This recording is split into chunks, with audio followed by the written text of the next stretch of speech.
मित्र आज तपाईहरुलाई हामी खास गरेर इमेल अकाउन्ट कसरी बनाउने त्यसै पनि खास गरेर यो गुगलले प्रोवाइड गरेको जीमेल अकाउन्ट कसरी बनाउने आजको विषय भनेको तपाईको इमेल नभई नहुने एउटा अत्यावश्यक चीज भइसकेको छ।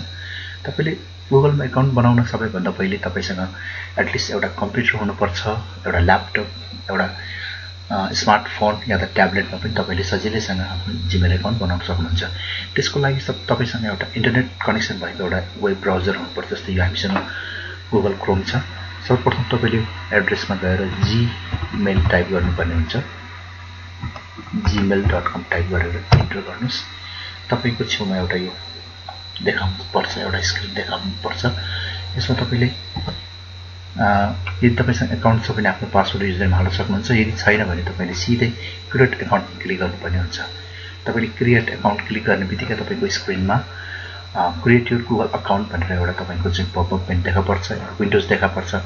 त्यसमा तपाईले यो एउटा अकाउन्ट क्रिएट गरेर तपाईले यसमा गुगल क्रोम युज गर्न सक्नुहुन्छ, जीमेल युज गर्न सक्नुहुन्छ, म्याप युज गर्न सक्नुहुन्छ, युट्युब युज गर्न सक्नुहुन्छ। त्यसैगरी तपाईले चाहिँ गुगल ड्राइभ, गुगल फोटो इत्यादि पनि एउटै सेवा, यी सम्पूर्ण सेवा एउटै इमेलबाट चाहिँ लिन सक्नुहुन्छ। त्यसले गर्दा तपाईसँग र त्यो सेवा तपाईले डेस्कटपबाट, ट्याब्लेटबाट, तपाईको स्मार्टफोनबाट र ल्यापटपबाट पनि युज गर्न सक्नुहुन्छ। र आउनु सबैभन्दा पहिले हामीले कसरी चाहिँ इमेल बनाउने त्यो हेरौं। सर्वप्रथम तपाईले यहाँ आफ्नो नाम हाल्नुपर्ने हुन्छ।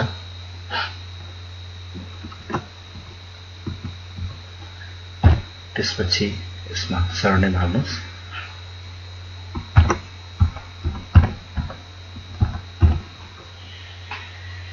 त्यसपछि तपाईले चाहेको इमेल एड्रेस यहाँ टाइप गर्नुस्। जस्तो कि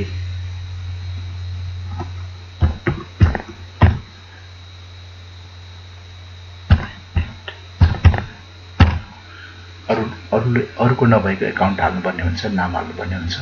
त्यसपछि तपाईले पासवर्ड टाइप गर्नुस्।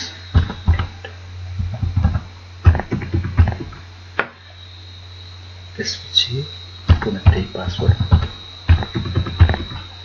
टाइप गरेर तपाईको मदन 98770 कसैले पनि प्रयोग नगरेको हुनाले तपाईले प्रयोग गर्न पाउन सक्नुहुन्छ। अब तपाईको इमेल एड्रेस भन्यो भने मदन 98770@gmail हुन्छ। तपाईले पासवर्ड हालिसकेपछि तपाईको जन्ममिति अंग्रेजीमा यहाँ राख्नुपर्ने हुन्छ, महिना, बार र वर्ष अंग्रेजीमा।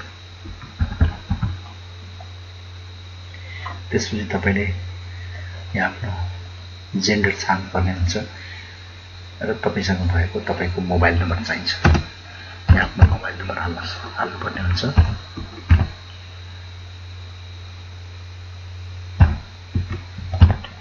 त्यसपछि तपाईसँग यदि कुनै इमेल पुरानो इमेल एड्रेस छ भने यहाँ राख्न सक्नुहुन्छ, नभए तपाईले चाहिँ सिधै आफ्नो लोकेसनमा क्लिक गर्न सक्नुहुन्छ। यहाँ नेपालै राख्नुपर्ने हुन्छ र नेक्स्ट स्टेपमा यहीँबाट जान सक्नुहुन्छ। आफ्नो सब गुगलले तपाईलाई वेलकम गरे। यसको मतलब लगभग तपाईको इमेल एड्रेस तयार छ र त्यसको लागि यस्तो टर्म एन्ड कन्डिसनमा हामीले चाहिँ एग्री गर्नुपर्ने हुन्छ। प्रोसेसिङ गर्दैछ। एटलिस्ट तपाईको इमेल एड्रेस तयारी भयो। अब तपाईले आफ्नो इमेल एड्रेस भेरिफाई गर्नुपर्ने हुन्छ। त्यसको लागि यहाँ कन्टिन्यू गर्नुस्।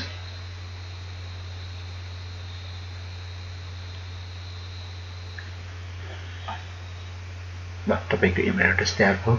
अब तपाईले सजिलैसँग आफ्नो इमेल एड्रेस प्रयोग गर्न सक्नुहुन्छ।